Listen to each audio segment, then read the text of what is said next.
Halo, selamat malam pemirsa. Kaisang Pangarep menjadi sorotan dalam kontestasi pemilihan kepala daerah mendatang. Meskipun perjalanan safari politik sudah dilakukan, sepertinya publik masih harus bersabar untuk mengetahui kemana Kaisang akan berlaga. Meski begitu, sebenarnya lembaga survei juga sudah merilis nama Kaisang berpotensi besar, terutama di Jawa Tengah. Dan itu tidak terlepas dari figur dan juga tingkat kepuasan publik terhadap kinerja sang ayah Presiden Jokowi. Akankah hal itu membuat langkah Kaisang menjadi lebih ringan untuk bertarung di pilkada? Inilah panggung demokrasi malam ini, Kasakusuk Kaisang, kuasai Jateng atau Jakarta.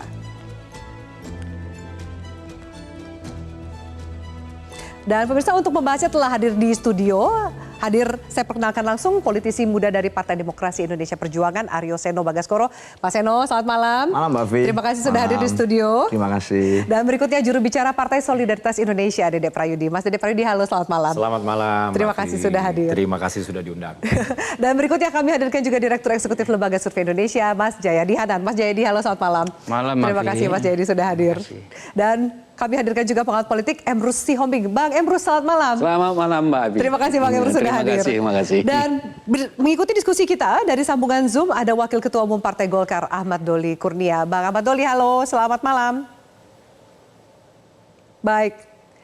Baik, kami masih mencoba menghubungi karena kita akan ikut mengajak Ahmad Doli untuk berdiskusi via Zoom. Kami akan lanjutkan. Sebelum kita bahas dengan narasumber, kita akan memberikan Anda sejumlah informasi. Nama Kaisang pertama kali memang muncul dalam bursa pilkada setelah DPW PKB Jakarta resmi menduetkan Kaisang dengan calon gubernur Anies Baswedan yang juga resmi diumumkan pada bulan Juni kemarin.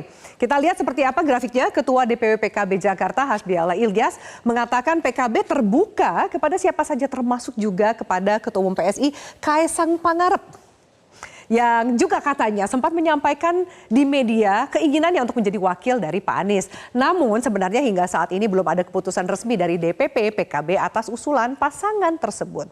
Kita lanjut ke safari politik berikutnya yang dilakukan oleh Kaisang. Di antara banyak partai, ternyata dalam kunjungan pertamanya Kaisang memilih untuk memenuhi undangan ke kantor DPP PKS di Bilangan Pasar Minggu, Jakarta Selatan pada tanggal 8 Juli kemarin. Dikatakan kedua partai ini mencoba untuk berkomunikasi dan menggalang koalisi dalam rangka kontestasi pilkada. Dikatakan oleh politisi muda PKS Ismail Bahtiar bahwa tidak ada loh pembahasan soal duet Anies Kaisang, dan itu juga diamini oleh Kaisang yang mengatakan ia tidak menyodorkan namanya ke PKS untuk pilkada. Meski Sekjen PKS sempat menyinggung hasil survei Kaisang di Jawa Tengah yang dinilai cukup menjanjikan. Oke, nah sebenarnya seperti apa sih hasil survei Kaisang di Jawa Tengah? Nanti akan kami tampilkan informasinya setelah kami bahas seperti apa safari politik berikutnya. Tidak hanya PKB, PAN, Golkar yang melirik Kaisang, PDIP pun seakan-akan mulai membuka pintu komunikasi dengan keluarga Pak Jokowi ini. Ketua DPP PDIP Puan Maharani bahkan memberikan respon positif terhadap safari politik yang dilakukan oleh Kaisang dan menanggapi kemungkinan Kaisang menyambangi PDIP mengingat pentingnya untuk terus menjaga silaturahmi. Dan hal ini langsung disambut oleh kakak Kaisang, Gibran Rakabuming Raka, dengan menyatakan bagusnya adiknya harus segera menemui Puan Maharani hari ini jika Mbak Puan sudah memberikan statement seperti itu. Apalagi, nah berikutnya ada kejutan yaitu dari Golkar yang terbaru, datang informasi terbaru dari Golkar yang dikatakan mendadak menyodorkan nama pengusaha jalan tol Yusuf Hamka untuk menjadi bakal calon wakil gubernur Jakarta mendampingi Kaisang Pangarep jika maju sebagai calon gubernur Jakarta.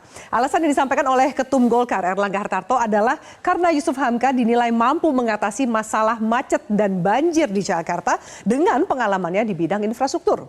Yusuf Hamka sendiri mengatakan jika duet ini benar terjadi, maka tagline pasangan ini adalah Ka'bah yang merupakan singkatan dari nama Kaisang dan Babah Alun yang menjadi sebutan dari Yusuf Hamka.